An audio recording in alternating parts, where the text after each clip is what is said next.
Peggy 16.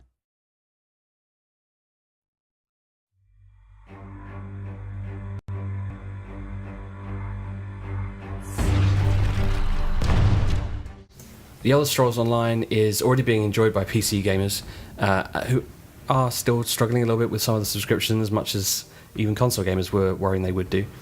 But now that people are actually playing it, we're beginning to see just how good what ZeniMax Media has put together.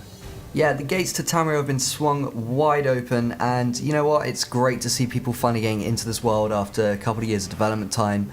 And you know what? From what I've seen online, from what I've dipped in and played myself, it seems people are really sort of getting a handle on Elder Scrolls, which has traditionally been a single-player experience, being taken massively multiplayer for the first time.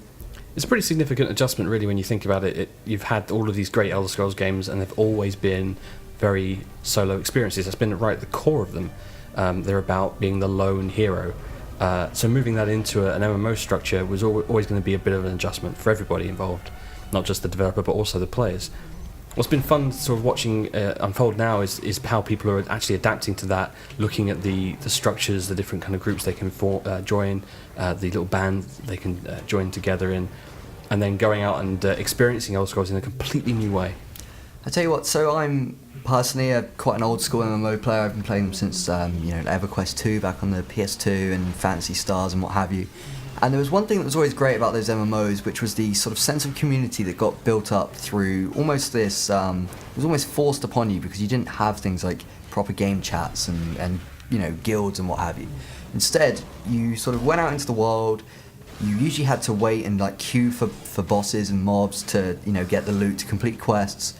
And you'd form these friendships with people, and you'd go off and you'd do more missions, and you'd be like, oh, you're cool, let's join a guild and what have you. And that sort of got lost in Warcraft, where everything got so streamlined and so sort of compartmentalized almost. Mm-hmm. This is bringing that back, though. We're finding, because everyone is out thinking they're out for this solo experience, they're also, people seem a bit more willing to talk because they're so surprised that other people are out on these quests. And from just, again, personal experience, I've met a few people that I've had a couple of hours of play with, which was really cool, and the general sort of consensus seems to be that people are responding well to the openness of the game, to the fact that you do have to get in these queues again and sort of wait it out with people and really experience everything together. That's what this is about. It's not necessarily about going into these huge battles like your Warcraft or your Guild Wars is about.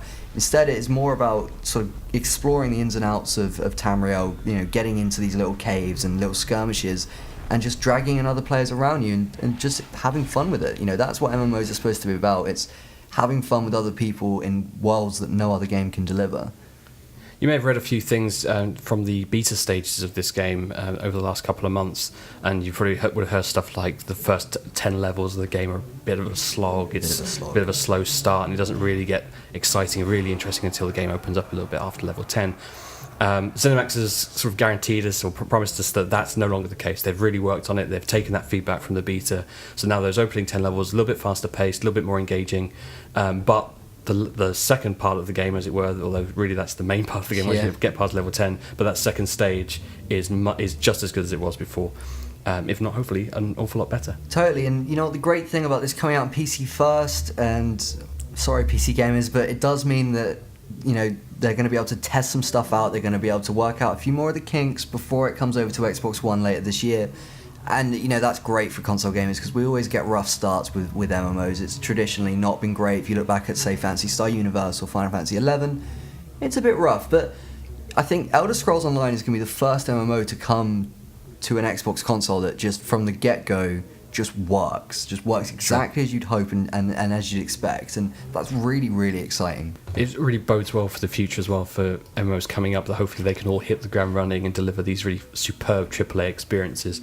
Another small thing that I was really delighted by watching the beta was huge amounts of customization that are available for your avatar in this game. I mean, I love just tinkering with the character screen, and this is, I think, beyond anything even Skyrim delivered. It's just really, really great sort of levels of detail you can get out of your character and really create someone that you're going to, hopefully spend many, many tens of hours with in Tamriel. Totally. I think, just as a sort of closing, the one thing that we can really hope is that this does hit the ground running and Microsoft just, see the potential in the MMO, streamline sort of the patch process, which is usually what holds these sorts of games back from coming on Xbox. And we just get more MMOs coming in the future because Elder Scrolls Online is looking wonderful, especially for the July release date.